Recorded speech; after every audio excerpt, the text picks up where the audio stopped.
Hello and welcome to another edition of Insight, the Greater Cleveland Partnership feature that focuses upon areas of interest to the Greater Cleveland business community.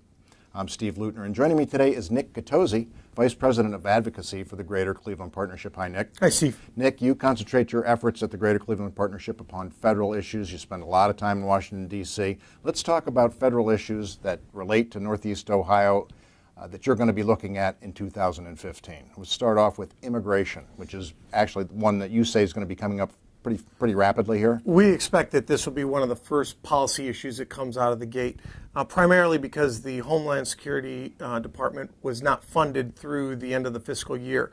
The funding expires at the end of February, so they need to act on the funding side, and we expect that this is the way that the new Congress will also address some of their concerns relative to the President's administrative actions on immigration. And we're looking at the Greater Cleveland Partnership is specifically interested in visas. We care about the high-skilled immigration visas, from healthcare to manufacturing. We have jobs that are going unfilled. We need to get those filled, and we need to continue the economic progress that's been taking place over the last several years, and we think that we can do that through filling some of these jobs. Moving on, tax reform, another issue that you think is going to be on the plate there in Washington this year. Tell me a little bit about that. Well, we all know how complicated the system is, and we'd like to see a simpler system.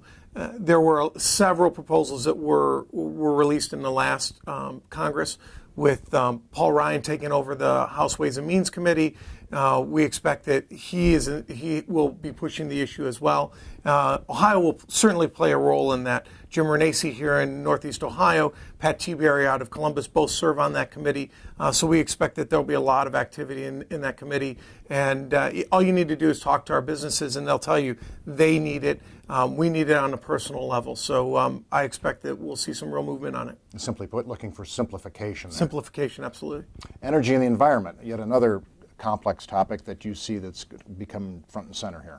I think we got a preview of what we'll see over the next 2 years. At the end of last year, expect that the administration, with the new Congress being controlled by the Republicans, that they will be using administrative rule and at the agency level. We saw that at the EPA with the Clean Power Plan, and then also they just recently released some emissions rules for comment.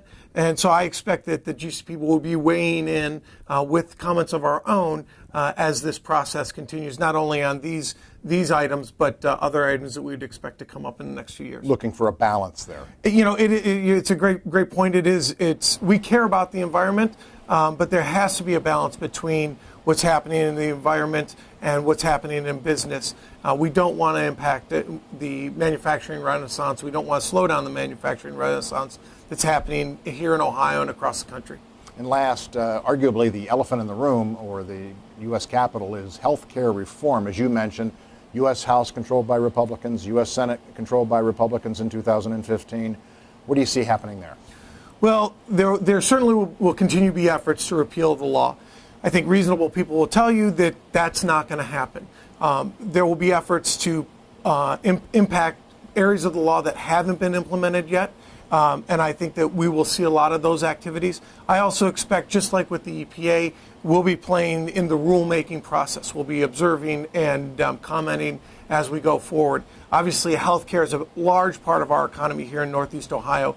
And so I expect that as we look at proposals, we'll be looking to comment and support our institutions as they provide value over volume. We want to make sure that the system reflects that. So you think it's more likely, as opposed to an attempt to just remove or kill the entire Affordable Care Act, maybe some of these opponents of it will go in and after specific segments of it? I do. And again, I don't think that it's possible to repeal the bill in its entirety, but I think that there are opportunities to impact the legislation and maybe prohibit areas of the law that have not been implemented as of yet. Well, you got a full plate in 2015, Nick. Certainly do. Thanks, Nick. Thank you, Steve. And thanks for watching another edition of Insight. In the weeks and months ahead, we'll be examining more areas of interest to the greater Cleveland business community.